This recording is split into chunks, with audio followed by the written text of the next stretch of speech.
If your job stresses you out, then watch this. I'm gonna give you a bunch of strategies in this video to actually reduce the amount of stress that you have in your job, so that way by the end of the video, you can be nice and relaxed and calm down.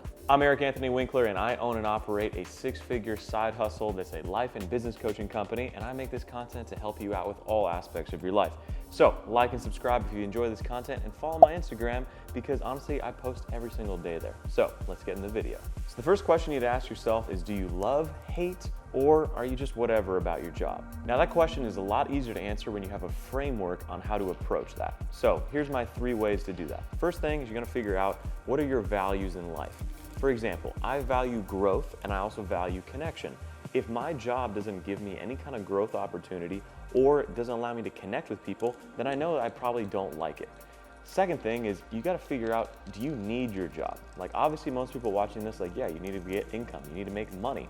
So write down, what do you need though from your job, in the sense of, oh, I need to make an impact. Like that's a requirement for me as a human being to be fulfilled with my job. Then you need to figure out what your wants are. So here's an example. A want is something that'd be nice to have, but it's not like a non-negotiable like your needs. So if you want to work remotely, then great, but it doesn't mean that you actually are upset if you go into the office. Figure that out, understand what you value, understand what your needs and what your wants are, and then that way you can understand, do you actually love your job? Do you hate your job? Or are you kind of somewhere in between? If you love your job, but it still stresses you out, here's a little hack for you. This is something that I deal with a lot. Like I love operating my side hustle, which is a life and business coaching company, but it's a lot of demanding work, making content all the time, talking to clients, doing sales calls. But at the end of the day, I know that it's fulfilling to me, but yeah, it's exhausting. So what you need to do is you need to think about, how are you managing your time? Because I have my 9-to-5 job that I work, plus I do this in the morning, evenings, and the weekends. So what I do is I set time aside for my work, and then also I set time aside for when I'm gonna relax, and setting boundaries with yourself even though you love your job. Because the biggest thing is that even if you love it, it's still gonna be draining. Like making content, it's draining. Helping people, it's draining, even though I love it.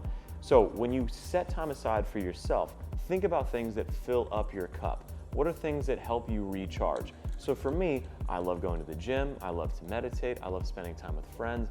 So I try to fit that in wherever I can, whether that's chilling at my pool with some friends, calling my mom on the phone and being like, how's everything going? Whatever it might be, but I know that these are the things that will actually recharge me, so that way I can show up for the job that I absolutely love with the same enthusiasm, and you don't actually resent it. If you hate your job, you need to stop being stuck in indecision. Here's how. First thing you need to do is actually find your passion, because clearly if you hate your job, it's probably because of the fact that you're not passionate about it. So you're like, great, Eric, how do I find my passion?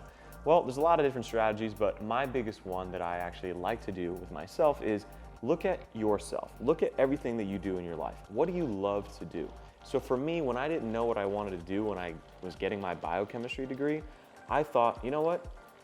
I really enjoy management because I was president of my fraternity. I've always been a leader in all these different organizations, and I've always been an entrepreneur. So clearly I like business. So I thought, okay, I think that I'll be passionate about actually getting into business versus doing something with biochemistry. So ask yourself, what's something that you're really passionate about, even outside of your work, and then start pursuing that and researching what are jobs that you can do with that. Then the second thing you need to do is actually build a plan, because people who don't have plans are never gonna get anywhere. And you need to make sure that A, it's financially stable. Like, hey, I love, picking up coconuts at the beach. It's like, all right, well, is that gonna pay? I don't know, right? So make a financial plan.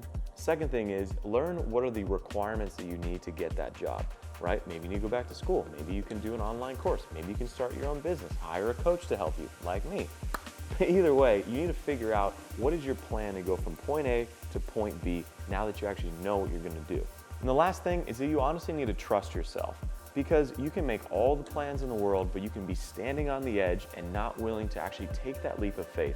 And that comes down to having confidence. So I made a whole video about how to actually increase your confidence. You can watch it up here. But the whole point of this is, if you're not confident in your abilities and the plan that you put into place, you're just gonna stay stuck in indecision. And I see it all the time. So trust yourself. Know that you can actually do this, because you don't wanna live a life that you're not happy with. Honestly, it sucks. So take this as motivation to actually trust yourself and enact the plan that you built. So now that you know if you love or hate or just kind of whatever about your job, and you know that, I'm kind of stressed about it, I want you to try to use any of these strategies to help you reduce the amount of stress. Because stress is honestly a big killer in our world, and it's very subtle. You don't really know that it's happening, but you can change it. So use these strategies and it'll totally help you. So if you like this video, make sure you like and subscribe, and then honestly, DM me the word stress on my Instagram, and I'll help you out and understand what's going on if you want to have a little bit of a deeper conversation. So with that, I'll see you in the next video.